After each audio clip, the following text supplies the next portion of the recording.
All right, buckle up, everyone, because today we're diving deep into the world of letters of recommendation. LORs. Yes, LORs, those sometimes dreaded but oh so important pieces of the application puzzle. They can really make or break you. Exactly, and we've got a whole stack of sources here, all about how to make your lore stand out from the crowd. You know how to transform those generic meh letters into powerful endorsements. Yeah, the kind that'll make you shine like a supernova. It's like taking a masterclass in persuasion. But instead of selling a product, You're selling yourself. ooh, I like that. Yeah. So what's the secret sauce here? What makes an all truly stand out? Well, a lot of the advice we're seeing boils down to one key principle. And that is? Show, don't tell. Ah, the golden rule of storytelling. It applies to LORs too. You can't just list your skills and accomplishments. You got to bring them to life with vivid examples and data. Exactly. Imagine you're an admissions officer or a hiring manager. Drowning in a sea of applications. Right. Would you be more convinced by a letter that simply says, this student is a great leader? Or one that describes a specific instance where they rallied their team to overcome a challenge and achieve some amazing outcome. It's the difference between a bland resume bullet point and a captivating story. So it's all about painting a picture with words, showing, not just telling.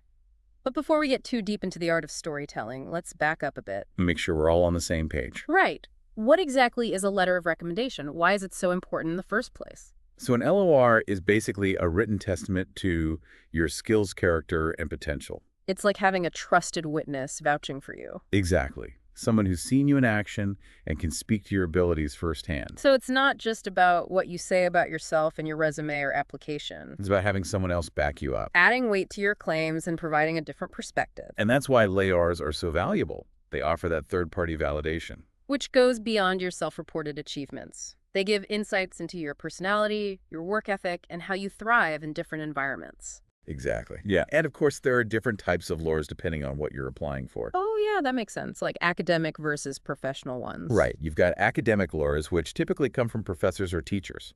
Essential for university applications. Then there are professional LORs from employers or colleagues. To boost those job applications. And sometimes you might even need personal LORs for scholarships or other endeavors. Where a mentor or advisor could speak to your character and potential. Exactly. So the type of LOR you need really depends on the context. And the specific skills or qualities you want to highlight. Makes sense. And that brings us to one of the most crucial steps in this whole LOR process. Choosing the right recommender. Ah, yes. This is where things get strategic. Okay, spill the tea. Who should we be begging to write these letters for us? And more importantly, who should we avoid like the plague? Okay, so the golden rule here is to choose someone who can speak to your strengths. With both credibility and conviction. Exactly. Someone who knows you well enough to provide specific examples and anecdotes. To really showcase your abilities. Not just someone who will say, oh yeah, they're great, and leave it at that. Right. Ideally, this is someone who holds a position of authority in your field. Someone whose opinion actually carries weight. Exactly. Yeah. So not your buddy from pottery class recommending you for a software engineering job. Unless they're a secret coding genius in their spare time. Haha, right. Yeah.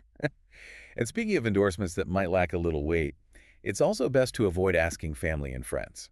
Yeah, their opinions might be a tad biased no matter how much they love us. Exactly. It's important to keep it professional. Choose recommenders who can offer an objective assessment. So we're aiming for credibility, not just a popularity contest. Precisely. And while we're on the topic of choosing wisely, let me emphasize one more point. Hit me with it. Never, ever pressure someone into writing a recommendation for you. Oh, that's a good point. A reluctant recommender is not going to sing your praises very convincingly. Exactly. An unenthusiastic or hastily written LOR can do more harm than good. It's like showing up to an interview with a wrinkled shirt and unbrushed hair. First impressions matter. Big time. You want your lures to be polished and persuasive. Reflecting the best version of yourself. Now, speaking of potential pitfalls, our sources highlight 6 common LOR problems that can really sabotage your chances. Ooh, I love a good cautionary tale. Give me those lore disasters. What's the first one we need to watch out for? All right, so the most common culprit is generic content. Those bland cookie-cutter letters that could apply to just about anyone. Exactly. They offer vague praise without any concrete evidence or specific examples. Like saying, this person is a hard worker. Well, duh, who isn't claiming to be a hard worker these days? Right. It needs to be more specific and tailored to the individual. So we're talking about ditching the generic templates and telling a real story. Precisely. A strong LOR paints a picture of you as a unique individual. With specific skills and accomplishments, not just a collection of buzzwords. Exactly. It's not enough to just say you're a good student or a team player. You need to demonstrate those qualities with vivid examples. Right. Show, don't tell. Okay, generic content officially banished to the shadow realm. What's the next pitfall on our list of LOR disasters? Lack of credibility. We touched on this earlier with choosing the right recommender, but it's worth repeating. So if the person writing your LOR isn't seen as credible in your field, Their endorsement won't hold much weight. it's like asking your dentist to write you a recommendation for a software engineering position. While they might be brilliant at fixing teeth, their opinion wouldn't carry much weight in the tech world. All right, credibility check. Got it. What's next? Late submission. This one's a nightmare scenario that can really jeopardize your whole application. Oh, yeah. I can imagine missing a crucial deadline because your recommender forgot or procrastinated. It's heartbreaking. Really? It happens more often than you'd think. So, moral of the story, give your recommenders plenty of time and maybe a gentle nudge as the deadline approaches. Exactly. Set clear expectations, provide all the necessary information, and don't be afraid to send a friendly reminder. Okay, so you've got choose wisely, submit on time. What's the next LOR pitfall lurking in the shadows? Overuse of superlatives. While it's great to highlight your strengths, showering you with praise without any substance can actually backfire. It's like that friend who always exaggerates. After a while, you start to take everything they say with a grain of salt. Exactly. Too much praise without concrete evidence can ring hollow and even make the reader suspicious. Like saying someone is the most brilliant person ever without giving any examples of their brilliance. Right. It's about finding that sweet spot between highlighting your strengths and grounding them in reality. Show, don't tell strikes again. Exactly. Now, moving on to a more serious issue, plagiarism. Ooh, that's a big no-no. In this digital age, universities and employers are getting incredibly good at detecting copied content. And they have zero tolerance for it. So each LOR needs to be unique and personalized, reflecting the individual applicant, not just a generic template. Absolutely. Plagiarism is a serious offense with serious consequences. Okay, message received. No copying and pasting allowed. Yeah. What's the last pitfall we need to be aware of? Presentation. A poorly formatted or sloppily written LOR can leave a bad impression no matter how glowing the content might be. It's like showing up to a job interview in sweatpants. Not a good look. You want your letter R to reflect the quality of your application. So make sure everything is properly formatted, proofread meticulously, and presented professionally. Okay, so to recap, avoid generic content. Choose credible recommenders, submit on time, use superlatives, sparingly steer clear of plagiarism, and make sure the presentation is top-notch. You got it. Now, to help you navigate these potential pitfalls and craft truly outstanding LORs, our sources offer 13 practical tips. Ooh, a checklist. I love checklists. What kind of tips are we talking about? They cover everything from choosing the right recommender to managing the entire process effectively. Okay, sounds like we've got a lot to unpack, but maybe it's time for a quick breather before we dive into those 13 tips. I agree. Let's take a pause and let all this information sink in. Sounds like a plan. We'll be back in a flash with more lore wisdom. Okay, so we've covered those common lore pitfalls, and now I'm ready for those 13 tips that'll help us avoid those disasters and craft letters that truly shine. Excellent. I think you'll find these tips super helpful, whether you're the one asking for the lore or the one writing it. All right, so where do we begin? Well, the first set of tips focuses on choosing the right recommender, which, as we've already discussed, is absolutely crucial. Yeah, no pressure, but they kind of hold your future in their hands. Right. The source emphasizes selecting someone who knows you well. And has credibility in your field. Exactly. And can provide those all-important specific examples of your skills and achievements. And of course, steer clear of family and friends. Their endorsements just won't carry the same weight. Right. We want objective perspectives, not just glowing praise from loved ones. Okay, so once we've identified our dream team of recommenders, how do we actually approach them? I'm guessing a casual text like, hey, can you write me an LOR? Probably won't cut it. Definitely not. Requesting an LOR is an art in itself. Okay, so let's channel our inner Michelangelo. What's the first brushstroke in this masterpiece of a request? The source breaks it down into 4 key steps. 4 steps to LOR success. I'm all ears. Step 1, ask early. Makes sense. Don't spring it on them last minute. Exactly. Give your recommenders ample time, ideally 4 to 6 weeks, to craft a thoughtful letter. Remember, they're doing you a favor, so be respectful of their time and commitments. Right. No one wants a rushed or half-hearted LLR. Okay, step 1, ask early. What's next? Step 2, be clear and specific about your request. So don't just say, hey, can you write me a letter? Right, explain the purpose, whether it's for a specific job program or scholarship, and highlight the key skills or attributes you'd like them to emphasize. Okay, so provide context and be upfront about deadlines and any specific guidelines. Exactly. Don't leave them guessing. All right, step 2, be crystal clear. What about step 3? This is where you can really help your recommender out. Provide supporting documents. Yes, give them the ammo they need to sing your praises. Exactly. Make their lives easier by giving them your resume, transcript, statement of purpose, or any other relevant materials. It's like giving them the building blocks to construct a glowing testament to your awesomeness. Exactly. Yeah. And finally, step 4, follow up politely. A little nudge never hurts. Right. A gentle reminder, a week before the deadline is a good idea, but don't bombard them with messages. And always express your gratitude for their time and effort. A handwritten thank you note afterwards is a nice touch. Okay, so we've tackled choosing the right recommender and mastered the art of the request. What about the content and structure of the letter itself? Any tips there? Absolutely. The source emphasizes the importance of a clear format. Introduction, body, paragraphs, and conclusion. Classic essay structure. Keep it simple, keep it organized. Exactly. The introduction should establish the recommender's relationship with you and set the stage for their endorsement. And this is where those specific examples we keep talking about come in, right? Not just, this person is a great leader, but actual stories that demonstrate those leadership skills in action. Yeah. You got it. The body paragraphs should highlight your key qualities and accomplishments, but not with vague generalities. We want concrete examples and anecdotes that demonstrate your skills in action. Exactly. And this is where the source's emphasis on data and metrics comes in. Okay, this is where things get interesting.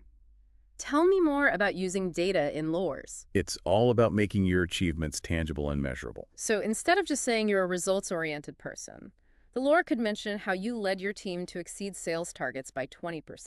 Or how your initiative streamlined a process and saved the company X amount of money. I see. It's about backing up those claims with hard evidence. Precisely. It adds a layer of objectivity and credibility to the recommendation. And it appeals to those data-driven minds out there. Exactly.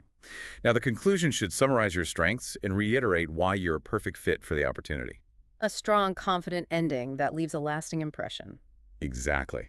Okay, so we've covered the content. What about those final stages, editing and submission? Any advice there? Always got to make sure we cross our T's and dot our I's. Of course. First and foremost, proofreading is paramount. Oh yeah, a typo-written LR is not a good look. It can make you look careless and unprofessional. Double-check everything, and if possible, have someone else proofread it for you too. Fresh eyes can catch those sneaky errors. Exactly. Then make sure you adhere to any specific formatting or submission guidelines. Some places are sticklers for those details. Right. Some might have word limits or preferred file formats. Don't lose points for not following instructions. Attention to detail, people. Attention to detail. And if the LOR needs to be on official letterhead, make sure your recommender has that covered. Right. Can't just scribble it on a napkin. And always confirm the submission method and deadline. No last-minute surprises or missed opportunities. Exactly. So he's covered a lot of practical advice. But I'm curious about those emerging trends in LOR writing that we mentioned earlier. Yeah, what's the future of recommendations looking like? Are we going to have hologram LORs someday? Maybe technology is definitely transforming the way these letters are written and presented. Ooh, tell me more. Well, we've already mentioned AI-assisted writing, where sophisticated algorithms can help recommenders craft more impactful letters. So it's like having a virtual writing coach. Exactly. It can suggest stronger wording, point out areas where more specific examples are needed, and even flag potential areas for improvement. Sounds like a pretty handy tool. It is. It's about empowering recommenders to create the best possible representation of your skills and achievements. And then there's the rise of video LORs, which can add a whole new dimension to your application. It's like bringing your recommender to life. It's more personal, more engaging, allows your personality to shine through. Exactly. And we also touched on the growing emphasis on data-driven recommendations. Which makes sense in our increasingly data-centric world. It's all about demonstrating your impact with quantifiable evidence. Instead of just saying you're a results-oriented individual, the LOR can cite specific examples of how you increased sales, improved efficiency, or spearheaded successful projects with the numbers to back it up. It's like LORs are getting a data-driven makeover. Precisely. And it aligns perfectly with the way many people process information these days. People want concrete evidence, not just vague assertions. So we've got AI-assisted writing video LORs and a data-driven approach.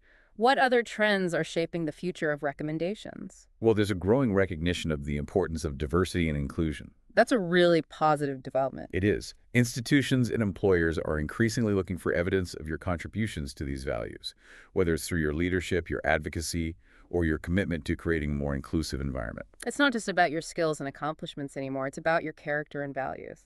Exactly. It reflects a broader societal shift towards recognizing the value of diverse perspectives and experiences. It's about building a more inclusive and equitable future. Sounds like the world of lords is evolving rapidly, just like everything else. It certainly is. And it'll be interesting to see what new innovations emerge in the years to come.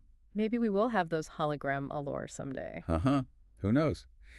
But as we delve deeper into this evolving landscape, there's one more crucial aspect of LORs that we haven't fully explored yet: the actual structure of a strong letter. We've talked about all the elements, but we haven't really put it all together yet. You're absolutely right. Let's break down the anatomy of a killer LOR. Imagine you're holding the perfect letter of recommendation in your hand. What does it look like? Well, first, it grabs your attention right from the start with a compelling introduction. Exactly. The recommender should clearly state their relationship with you and the purpose of the letter, but they need to do it in a way that makes the reader want to keep reading. Think of it as a hook, like the opening line of a great novel. Okay, so we've got the reader hooked. What comes next? Now it's time for the meat of the letter. Those body paragraphs where you really shine. This is where those specific examples and data points come into play.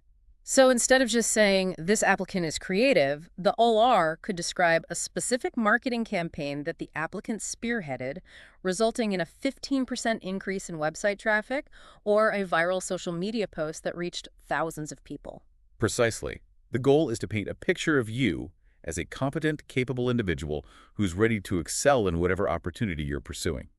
So we've got the compelling introduction and the detailed body paragraphs showcasing those impressive skills and accomplishments. What about the grand finale? How do we wrap it all up? That's where the conclusion comes in. Yeah. And it's just as important as the rest of the letter.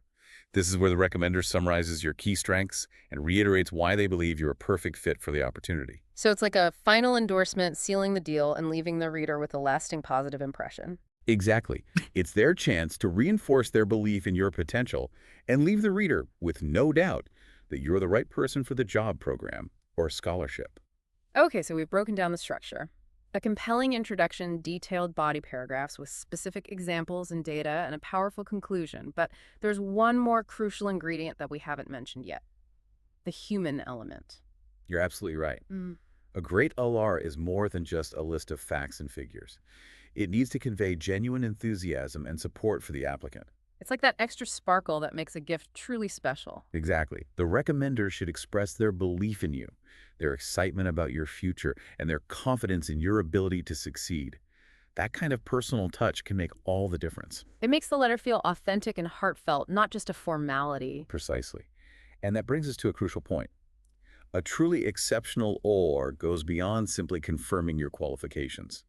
It reveals your character, your work ethic, and your potential to thrive. It's like a glimpse into your soul, but in a professional way. Exactly. It provides insights into your personality, your values, and your unique contributions.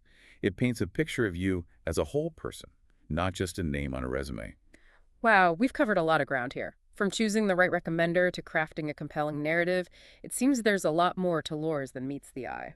It's definitely a multifaceted process, but with careful planning and attention to detail, you can ensure your LORs are powerful advocates for your success. So as we wrap up this part of our deep dive, what's the final takeaway? What should our listeners be thinking about as they navigate this complex world of LORs? I think the key is to remember that while technology is changing the game, the core principles of a strong LOR remain the same. It's about building meaningful relationships, choosing your recommenders wisely, and providing them with the information and support they need to craft a compelling narrative that captures your unique essence. And don't be afraid to embrace those emerging trends, whether it's exploring AI-assisted writing or considering the potential of a video LOR. Exactly. The future of recommendations is full of exciting possibilities. So be open to innovation, be strategic in your approach, and most importantly, believe in yourself and your ability to achieve great things. Okay, so we've taken apart the anatomy of a killer, or explored the trends, and even talked about picking the right recommender. But now I want to shift gears a bit and talk about the why. The why. Yeah, why are these letters so crucial? What kind of impact can they really have? That's a great question. It's easy to get caught up in the logistics of it all. Finding the right people, crafting the perfect narrative. Right. But it's important to remember that LORs are more than just pieces of paper. More than just a formality. They're powerful tools that can open doors to incredible opportunities. Okay, so it's not just about checking a box on an application. No, it's about using them strategically to advance your goals. Like secret weapons in your arsenal. I like that. Think of LORs as your personal advocates, Yeah. speaking on your behalf when you're not in the room. Right. They can provide insights that your resume or transcript just can't capture. Exactly. Insights into your character, your work ethic, your potential. It's like having a team of cheerleaders championing your cause. Highlighting those hidden talents and unique qualities that make you stand out from the crowd. And I imagine they can be especially impactful when you're facing stiff competition. Absolutely. Think about it. Two candidates with similar qualifications vying for the same position. Okay. The one with strong, compelling LORs that really showcase their skills, experience, and personality is going to make a much bigger impact. So it's not just about meeting the minimum requirements. It's about exceeding expectations. showing that you're the best fit for the opportunity. Exactly. LORs can be that extra push that helps you land that dream job, Yeah. secure that scholarship, or get into that competitive program. It's like having someone in your corner vouching for you, saying, hey, this person's a real deal. Precisely. They're a testament to your abilities endorsed by people who believe in your potential. Okay, I'm convinced LORs are powerful stuff. But we've talked a lot about the practical side of things. How to. Right. But I think it's also important to acknowledge the emotional impact these letters can have. Oh, absolutely. A well-written LOR can be so inspiring and motivating. Yeah, it can boost your confidence and reaffirm your belief in yourself. It's like having someone you respect and admire say, hey, I believe in you. I know you could achieve great things. That kind of validation can be incredible, especially during those tough times when you might start to doubt yourself. Exactly. It's like having a mentor in your corner cheering you on and reminding you of your strengths. So as we wrap up this deep dive into the world of LORs, what's the key takeaway? What should our listeners be thinking about as they go out and conquer their own LOR adventures? I think the most important thing to remember is that LORs are more than just formalities. They can have a real impact on your future. So choose those recommenders wisely. Cultivate meaningful relationships and work together to craft compelling narratives. Narratives that truly capture your skills and potential. And don't be afraid to embrace those emerging trends. Experiment with different formats and technologies. Always strive to present yourself in the best possible light. And most importantly, believe in yourself. Believe in your ability to achieve great things. Couldn't have said it better myself. That's a wrap on our deep dive into letters of recommendation. Remember, a well-crafted LOR can be a game changer. So go out there, conquer those applications, and let your brilliance shine through.